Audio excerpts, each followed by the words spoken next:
Hello, my name is Jacob Hurst, and today I'm going to be presenting over my updates for my project and chemical composition of aerosol particles and cloud residuals at Storm Peak Labs.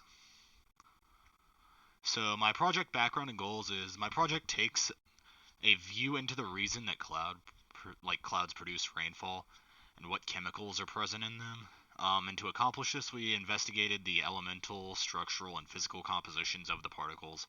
These properties are measured through multiple machines, some of which are our SEM or scanning electron microscope with energy dispersive X-rays, a Raman microscope, and now a cloud imaging probe. With the obtained data, we are hopefully going to be able to eventually identify which specific elements cause clouds to form and rainfall in the Steamboat Springs area.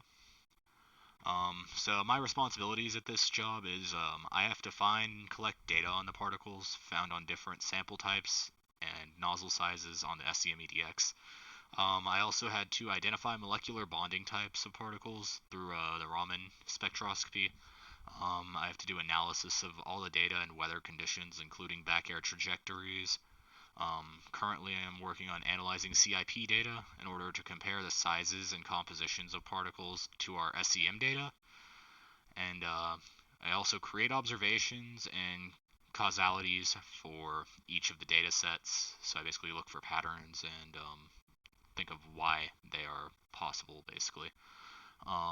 Compare process data from all machines and look for similarities in order to reduce the possibilities of contamination and user errors.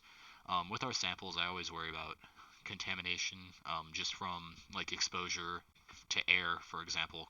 Like particles in the air could also get deposited onto the substrate, so you want to transfer it fast. You also can't touch anything with like your bare hands, obviously, or else you have the possibility of leaving contaminants on it. Just stuff like that to reduce our contaminations. Progress. So this week I continued looking for particles on SPL experiment 45 0.2 millimeter, which is just an experiment there with that's through the 2 millimeter nozzle. I also started working on SPL experiment 37 0.6 today, and hopefully that'll be done within the next week.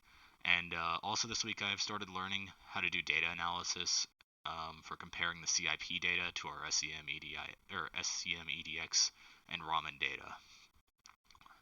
So my results this week so far, this week I've been able to notice that there is a very high content of silicon and calcium present in most of the particles I'm finding, with very small amounts of phosphorus and tin.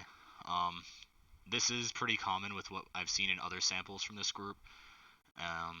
And it's kind of leading to my hypothesis that most of these samples are going to be containing like silicon, calcium, and a little bit of phosphorus and tin. But hopefully I will be able to see some more like sodium and magnesium. So next week my objectives is I'm going to do the data analysis for SPL experiment 45 0.2 and record all the size information for the images I've taken on there. I'm going to start looking for particles on 37 again, like I just said I was started working on. And I'm going to continue looking into the CIP data taken on the same days that our other samples were gathered. And yeah, that's all I have for today.